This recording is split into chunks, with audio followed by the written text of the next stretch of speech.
What's up, guys? In today's episode, all we're doing is just driving around in the Celica. We got nothing better to do during the quarantine, so why not answer some questions? Let's get right to it.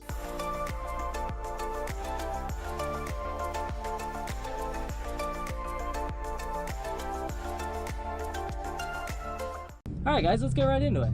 So, at Busio Boy wants to know, has being an engineer influenced my car more than power mods? And that's a great question. Basically, before I became an engineer, before I went to college for engineering and all that sort of stuff, I actually was a business student. I went to a business high school, and I thought that I was going to run a business. I wanted to open up my own business doing something. My parents opened up their own business. I thought it was a great idea.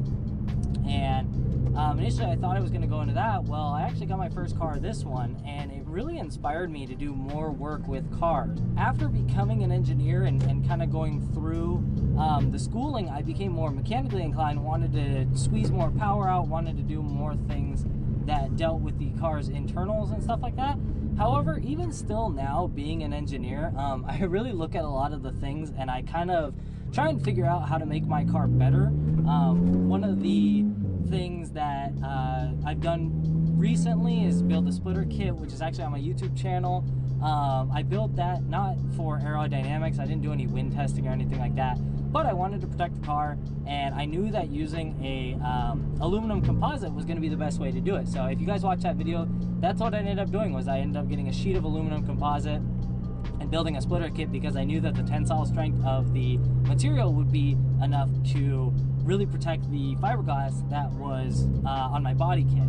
So that was really nice. It was a good way to save it. Now, currently, I don't do as many aesthetic mods to the car that are influenced by being an engineer. I took off the rear wing just because I thought it was ugly, and I put on a BB lip. Big bump. I put on a BB lip, and that was purely for aesthetics. That wasn't anything engineering wise or sort of like that. As I grow older, I kind of change around what I like about the car. For instance, right now I'm currently repainting some of the interior panels just because I don't like them being orange anymore. So engineering wise, growing more so, and just kind of changing up the car after being around for so long and having it for so long. Just kind of, it gets old and you want new things. That's a good question though. Up next, we got at Brokazaki. Would your Celica be an Autobot or a Decepticon? I really think my Celica would probably be an Autobot. I feel like it's too bright to be a Decepticon. I would want it to be a Decepticon, but I think being bright orange, it would have to be good. I think Decepticons are only allowed to be black and gray. They're kind of dark colors usually. At Spectra Blue Celica, he says, what made you choose the Celica? How you bought it and how long have you had it for? What made me choose the Celica was I was searching for a first car actually on eBay and Craigslist and all sorts of things. I'm not gonna lie, my parents helped me out with my first car. Their one rule was that it had to get me to and from school reliably. When I went to school, it was about a 25-minute drive each way. And from my house, I had to wake up at about 5:50 every morning. So my parents got really tired of that, taking me to school, and there was no bus from my house to school. I had to get a car. They didn't run a bus that far out from where I was. I was actually in like the next city over almost. So essentially I bought this with my parents. They helped me out. They paid half, and we had to get a very reliable car. Now, what brought me to the Celica, I actually didn't really know. I knew I wanted a Toyota or a Subaru or a Honda. Those were my ones that I really wanted. And I was browsing eBay one day and I found this Celica for sale, and it had 26,000 original miles on it. It was super clean. Basically, I mean, for the price, it was basically a new car, and you can't really beat that as a commuter. What's going to be a commuter? As a first car, you want something super reliable. I knew Toyotas were reliable. I didn't know much about cars. I played a lot of like Test Drive Unlimited and Forzas and a lot of like high-speed luxury cars, but nothing that was like modern day cars. But I knew that Toyota was a reputable brand. My family had never owned one previous to me getting one. I think we had a Prius actually for a while. I think we did have a Prius before. I'm trying to think about when we had these cars. I think, yeah, we had a Toyota. I knew that Toyotas were reliable, and so I really liked that. And basically this one came up Now, I knew that Toyotas were reliable and everything, so I ended up kind of researching into the Celica, and I really liked how it had not so much horsepower, but enough to be a fun driver. That's kind of what I read. I actually was like way on newcelica.org way back when, reading about these things, and I really wanted a manual transmission. So that was like a complete sell. Low miles, manual transmission, super reliable Toyota. I had to go for it. I ended up getting this thing, and ever since I've had it. So that would be, see, I got it my sophomore year of high school, and I'm 24 now, so a couple of years, let's see, 4 through high school, and running start with college in there, and then another 2 on there. So that'd be 6, 7, 8 years now I've had this car, just about 8 years. So pretty crazy. I've had this one for a while. At Gage Shipley _, what's up, Gage? What is all that you have done to the exterior to make it look so good? I will actually throw this one out to me being parked. I can't remember everything that's been done to it. I'll give you guys a walk around as I go around. It's too hard to focus and think about it. And some of the exterior modifications to this thing are pretty simple. Basically, I have the OEM style black headlight housing here. These are just the stock style with the black insert around the outside here. On the top, we have a C1 carbon fiber hood scoop here. It's raised up a little bit from the normal one, so if you guys want to grab these, they're online. I don't know if you can find them with the carbon fiber on them still, but they're pretty cool. We have some Cosmos Racing XT206R wheels. These are 18 by 9 plus 33 all around. In the rear, I'm running some camber. In the front, there is nothing. These are just how they fit. Fitment on them, super good.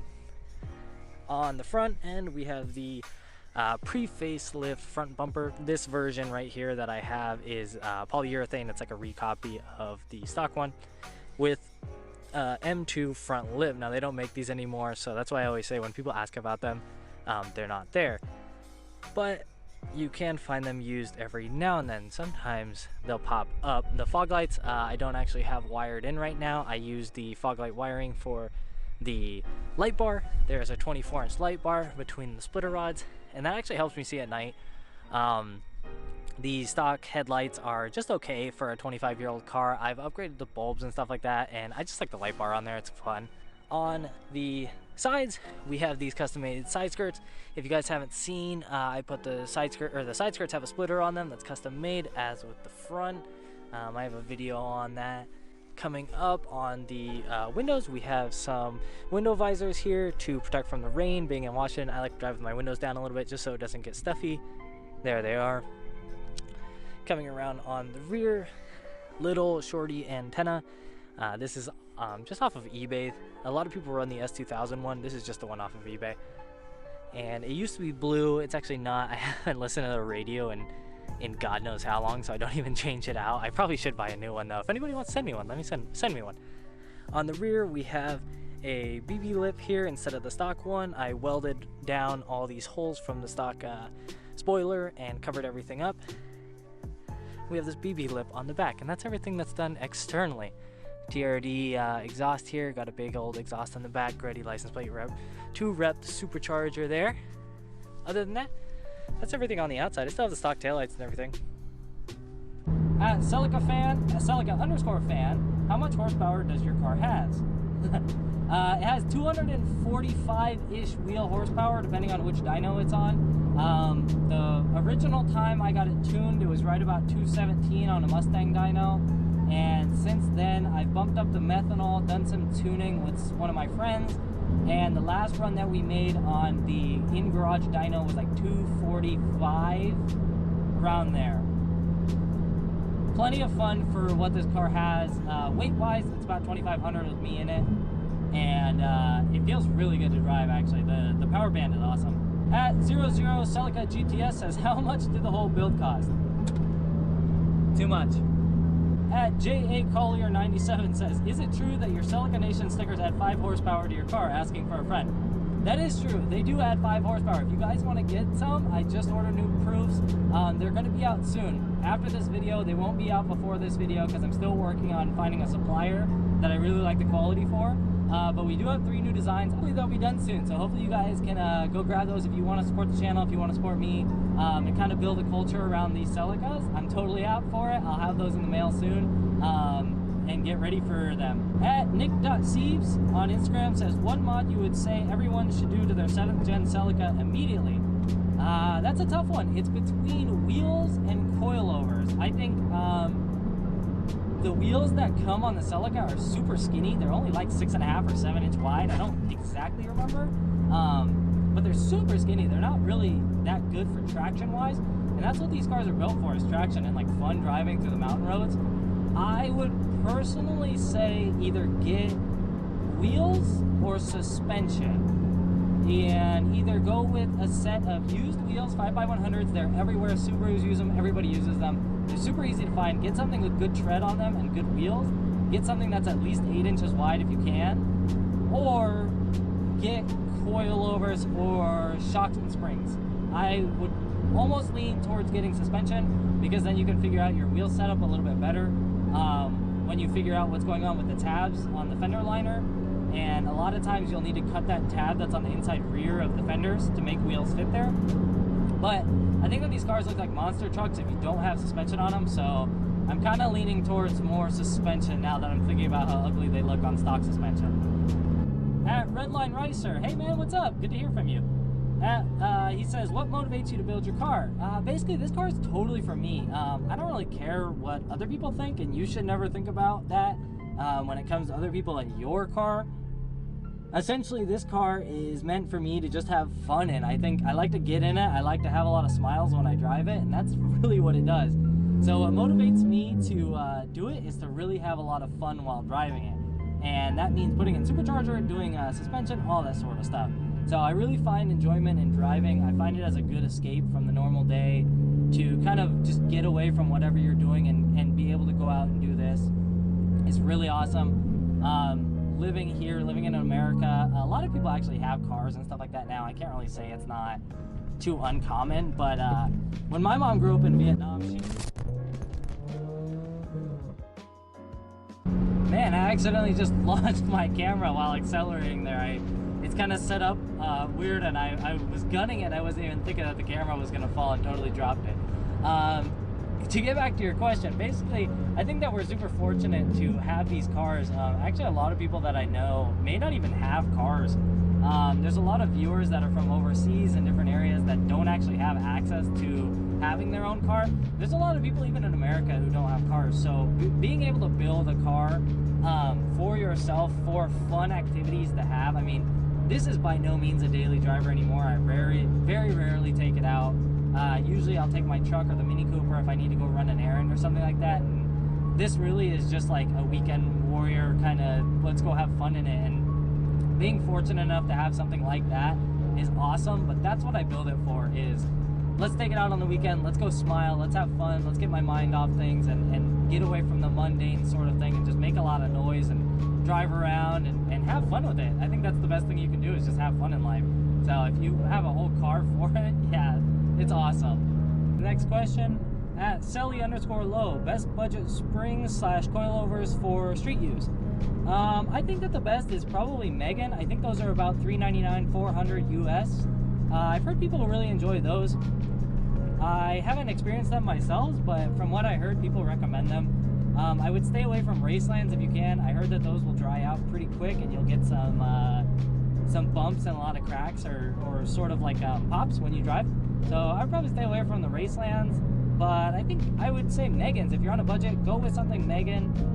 Those are usually pretty good. If you want to go with non-adjustable coilovers and you want to go with like springs and shocks, I would go with like Tien springs or Tine. I think they're called Tine. I don't actually know. And a pair of struts that are pretty good. I think Coney makes a good set. I would probably say those. You can get a decent set of coilovers, and I would highly recommend the coilovers because you can change your setup really easily. When you have the springs and struts, you're kind of limited to like a 1.5 inch drop or like a 2 inch drop, and usually that's all you get out of it, which is kind of boring. With the coilovers, you can change around how your car looks. You can get 17s, 18s, 19s, you can kind of do whatever you want, and you don't have to change around your suspension. So you can fit different wheels and change around your look, and I end up wanting to do that all the time. At Norwegian Celica wants to know, where did you get your body kit? Unfortunately, the company that makes this body kit no longer makes them. The front lip is totally gone. I've tried to get them for so long. I tried to do a group buy for a while, and couldn't get people to actually buy this front lip with me, even though everybody asked for it. Nobody wanted to buy one way back when. So I gave up on it. A lot of the other parts are just hard to find, and you just got to search forums and stuff like that.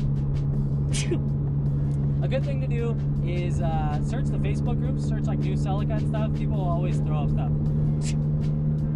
Awesome. Allergies. At Mark OK Ryle? Mark Okrickle? I don't know. Sorry about butchering that. Hi, do you like the power band of the Supercharger? What do you suggest, Turbo or Supercharger on stock 2ZZ? This is an awesome question, and people always ask this. So really it depends on what you're going to do with your car.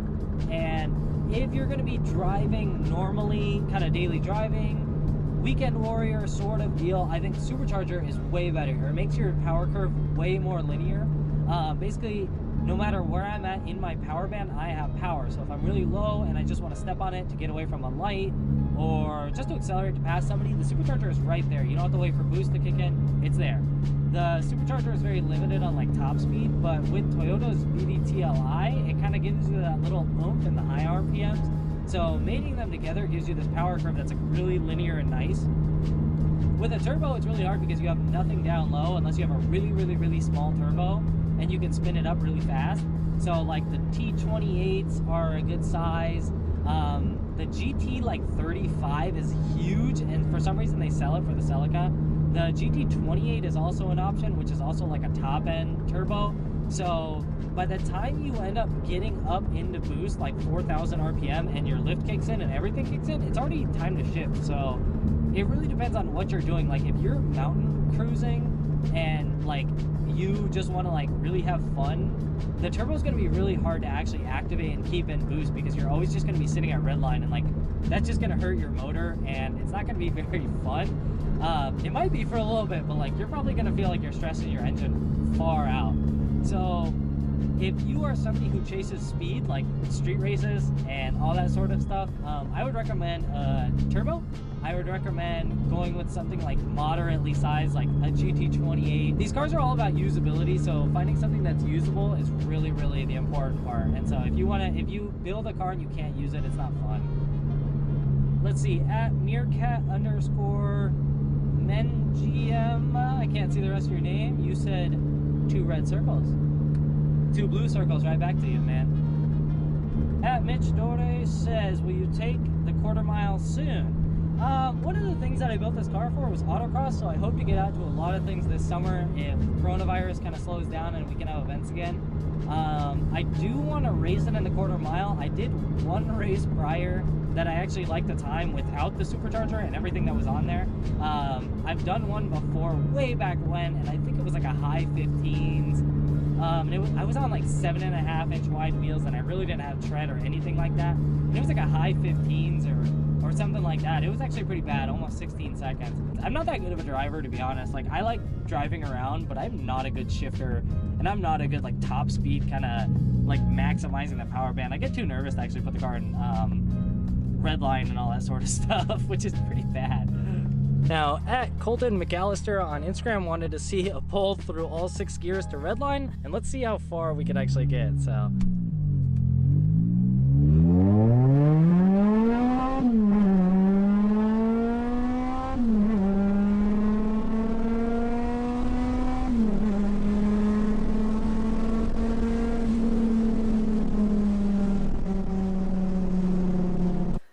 thank you guys for watching. That's going to be the last clip that I have for you guys. I'm actually down in New Mexico now for work. I'm feeling a little bit under the weather, but had some time to edit this video. It's been a couple weeks since I shot that, so if you guys have any more questions, let me know down in the comments below. I'll answer some in another video when I get back home and can drive the car. I hope you guys are staying safe. I hope you guys are enjoying your time during this quarantine. See you guys in the next one. Peace.